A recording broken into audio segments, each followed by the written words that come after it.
Welcome to cooking home channel. ನಾನಿವತ್ತು ಬೆಂಡೆಕಾಯಿ ಸಾಂಬಾರು ಮಾಡ್ತಾಯಿದ್ದೀನಿ. ಅದಕ್ಕೆ ಬೇಕಾದಂಥ ಇಂಗ್ರೀಡಿಯೆಂಟ್ಸ್: ಕೊತ್ತಂಬರಿ, ಜೀರಿಗೆ, ಮೆಂತೆಕಾಳು, ಬೆಳ್ಳುಳ್ಳಿ, ಈರುಳ್ಳಿ, ಅರಶಿನ ಹುಡಿ, ಒಣಮೆಣಸು, ಕರಿಬೇವಿನ ಎಲೆ, ಹುಣಸೆ ಹುಳಿ, ತೆಂಗಿನ ತುರಿ. ಇಷ್ಟು ಒಣಮೆಣಸನ್ನು ಫ್ರೈ ಮಾಡ್ಕೊಳ್ತಿದ್ದೀನಿ ಆಯಿಲ್ ಹಾಕಿ. ಇವಾಗ ಕೊತ್ತಂಬರಿ, ಜೀರಿಗೆ ಹಾಕಿ ಫ್ರೈ ಮಾಡ್ಕೊಳ್ತಿದ್ದೀನಿ.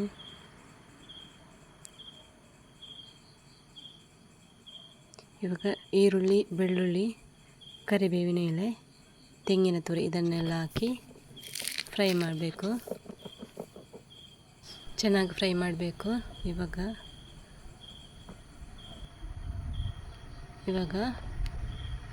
ಫ್ರೈ ಮಾಡಿ ಆಗಿದೆ. ಇದನ್ನು ಗ್ರೈಂಡ್ ಮಾಡ್ಕೋಬೇಕು.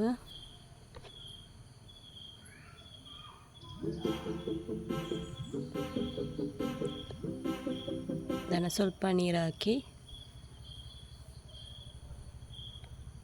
ಗ್ರೈಂಡ್ ಮಾಡ್ಕೊಳ್ತಿದ್ದೀನಿ.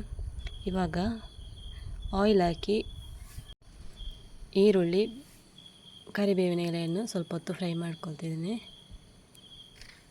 ಇದಕ್ಕೆ ಬೆಂಡೆಕಾಯಿ ಇದನ್ನು ಹಾಕಿ ಸ್ವಲ್ಪ ಹೊತ್ತು ಫ್ರೈ ಮಾಡಬೇಕು.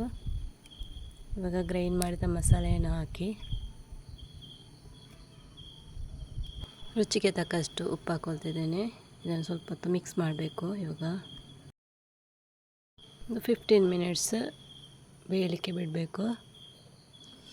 ಇವಾಗ ಬೆಂಡೆಕಾಯಿ ಸಾಂಬಾರು ರೆಡಿಯಾಗಿದೆ.